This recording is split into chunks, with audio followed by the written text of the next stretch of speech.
예루살렘의 고요한 밤, 모두가 잠들어 있는 그 시간에 한 남자가 조심스럽게 예루살렘 거리를 걸어가고 있습니다.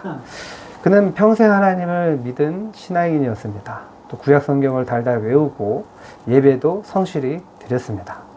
게다가 이스라엘의 학자이자 또 백성에게 존경받는 바리새인이었습니다. 그를 보며 사람들은 이렇게 말했죠. 니고데모처럼 살면 분명히 천국에 갈 거야. 그가 예수님을 알게 됐습니다. 병자를 치유하시고 또 물을 포도주로 변화시키는 놀라운 이적들을 듣고 봤습니다. 니고데모는 생각했죠. 이분은 정말 하나님께로부터 난 자다. 오신 분이시다. 하나님이 함께 하시지 않으시면 이런 표적을 행할 수 없을 것이다. 그래서 그는 예수님을 찾아가기로 결심을 합니다. 그런데 그 시간은, 예수님을 찾아가는 시간은 밤이었습니다. 왜 굳이 밤에 예수님을 찾아갔을까요?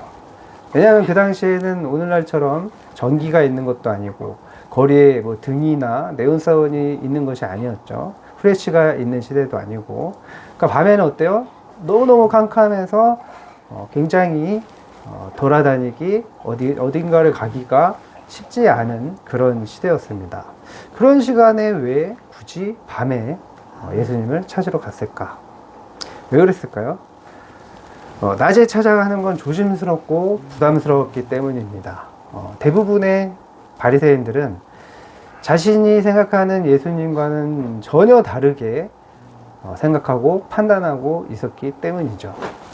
그는 하나님을 믿고 구약 성경을 너무나 잘 아는 신앙인이었지만 그 실상은 어땠습니까? 사람들에게 율법을 가르치는 교사였지만, 선생이었지만 속으로는 사람들의 시선을 의식하는 그런 사람이었습니다. 또한 그는 사람들이 보기에 율법을 잘 지키는 그런 율법학자였지만 마음속 깊은 곳에서는 공허함이 있었던 거예요. 내 안에 뭔가 부족하다. 내가 정말 하나님을 제대로 알고 있는 걸까? 내가 과연 제대로 신앙생활을 하고 있는 걸까? 그래서 그는 사람들의 시선을 피해서 아주 어두운 캄캄한 밤에 예수님을 찾아간 것입니다. 예수님을 만난 니고데모는 이렇게 말씀하십니다. 2절 우리 다 같이 읽겠습니다. 시작. 랍비여, 우리가 당신은 예수께서부터 오신 선생인 줄 아나이다. 하나님이 함께 하시지 아니하시면 당신이 행하시는 이 표적을 아무도 할 수 없음이니이다. 그러니까 니고데모가 예수님을 만나서 아주 정중하게 인사를 하는 거죠. 그런데 예수님의 대답은 굉장히 충격적이었습니다. 3절에 진실로 내게 이르노니 사람이 거듭나지 아니하면 하나님 나라를 볼 수 없느니라. 니고데모는 너무너무나 당황했습니다. 거듭나야 된다고? 나는 이미 하나님을 믿고 있는데, 나는 율법을 잘 지키고 있고 또 기도도 열심히 하고 있고 예배도 잘 드리고 있는데 내가 다시 태어나야 된다고? 그는 성실하게 율법을 외우고 또 가르치고 실천했지만 그것만으로는 부족했습니다. 그에게 필요한 것은 뭡니까? 삶의 개선이 아니라 존재의 새 출발이었습니다. 바로 거듭남이었죠. 오늘 우리도 니고데모처럼 하나님을 알고 있다고 생각하지만 정작 하나님 나라를 보지 못하는 그런 신앙생활을 할 수도 있습니다. 그런 우리에게 예수님은 니고데모에게 말씀하신 것처럼 동일하게 말씀하십니다. 사람이 거듭나지 아니하면 하나님 나라를 볼 수 없느니라. 곧 무슨 뜻이에요? 천국에 갈 수 없다라는 뜻이죠. 여러분, 그렇다면 예수님이 말씀하신 거듭남이라는 것은 무슨 뜻일까요? 거듭남은 헬라어 원어로 아노센이라는 단어입니다. 아노센. 이 단어는 두 가지 의미가 있어요. 하나는 다시라는 뜻입니다. 그러니까 시간적으로 다시 태어난다는 뜻이에요. 다른 하나는 위로부터라는 뜻이 있습니다. 성경에서 위로부터라는 의미는 하나님께로부터 태어났다, 하나님에게서 태어났다라는 뜻이 있는 거죠. 그러니까 거듭난다라는 말은 뭐예요? 한 번 더 태어난다는 의미가 아니라 하늘로부터 새 생명을 얻는다라는 뜻입니다. 그런데 이 니고데모는 거듭남의 이 두 가지 의미 중에 어떤 의미를 생각했어요? 다시라는 뜻으로 오해를 한 거예요. 그러나 예수님은 영적인 탄생, 바로 위로부터 나는 것, 곧 성령으로 새로 태어나야 된다라는 것을 말씀하신 것입니다. 그러니까 거듭남은 성령께서 죄로 죽은 인간의 영혼을 살리시는 창조의 역사이신 거예요. 자, 오늘 본문 말씀의 핵심 메시지, 바로 거듭남과 관련해서 세 가지 진리를 살펴보고자 합니다. 이 세 가지 진리를 잘 듣고 새로 태어난 인생으로 복된 삶을 살 수 있기를 주님의 이름으로 축원합니다. 자, 니고데모는 예수님의 말씀을 듣고 너무나 당황을 했어요. 자, 4절에 보십시오. 4절에 사람이 늙으면 어떻게 날 수 있사옵나이까? 두 번째 모태에 들어갔다가 날 수 있사옵나이까? 이게 이제 거듭남을 다시라는 의미로 받아들였다는 의미죠. 자, 그의 반응은 매우 현실적입니다. 그러나 동시에 거듭남의 본질을 완전히 오해하고 있었던 것입니다. 그는 거듭남을 윤리적인 변화 혹은 인생의 교정 정도로 생각을 한 거예요.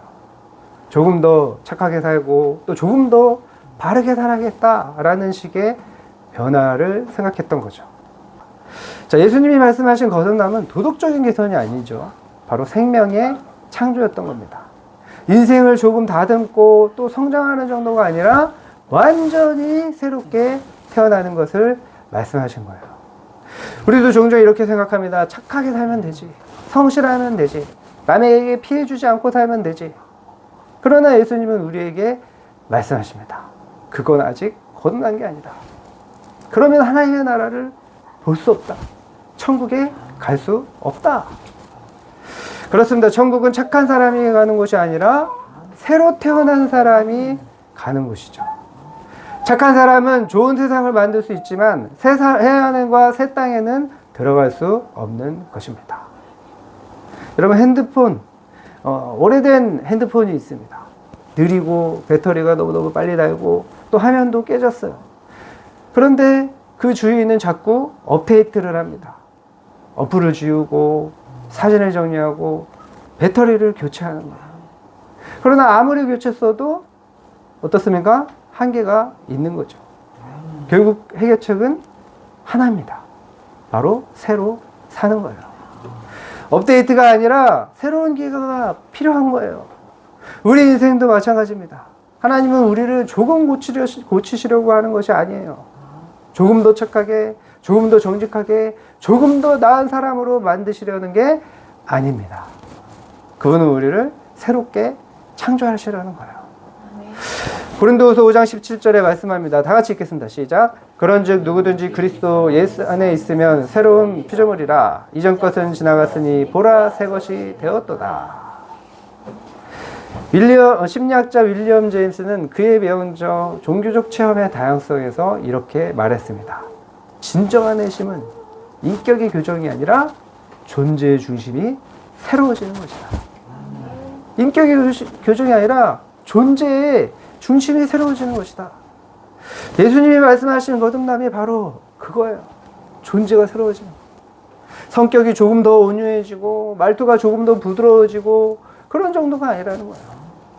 나의 중심이 완전히 바뀌는 일이에요. 하나님이 내 안에 들어오셔서 새로운 생명으로 나를 시작하게 하시는 일인 것입니다. 여러분, 하나님은 낡은 우리를 수리하지 않으십니다. 그분은 우리를 다시 만드십니다. 그래서 교회는 좋은 사람을 만드는 곳이 아니에요. 새 사람이 태어나는 곳입니다. 아멘. 예수님이 오늘 우리에게도 물으십니다. 너는 새로 태어났느냐? 너는 새로 태어났느냐?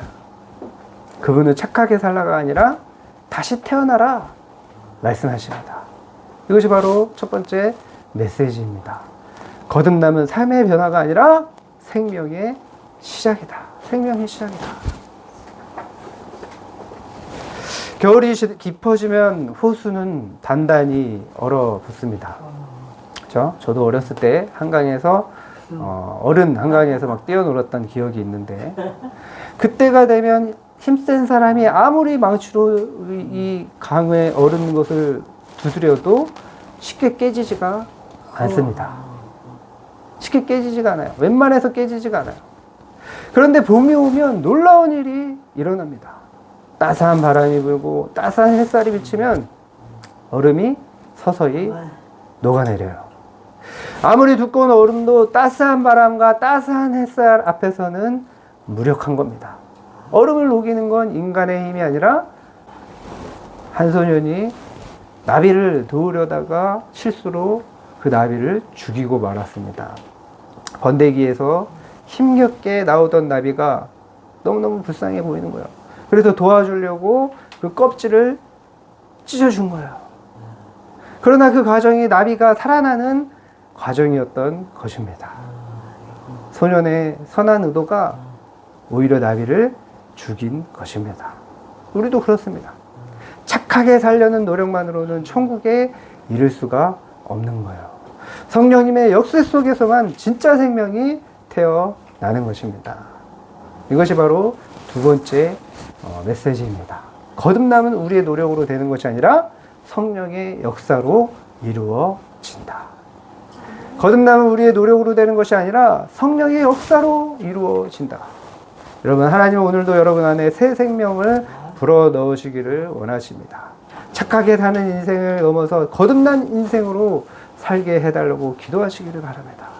그때 여러분은 그저 좋은 사람이 아니라 하늘의 생명을 가진 그런 하나님의 사람으로 빛과 소금의 역할을 감당하며 살아가게 될 줄 믿습니다.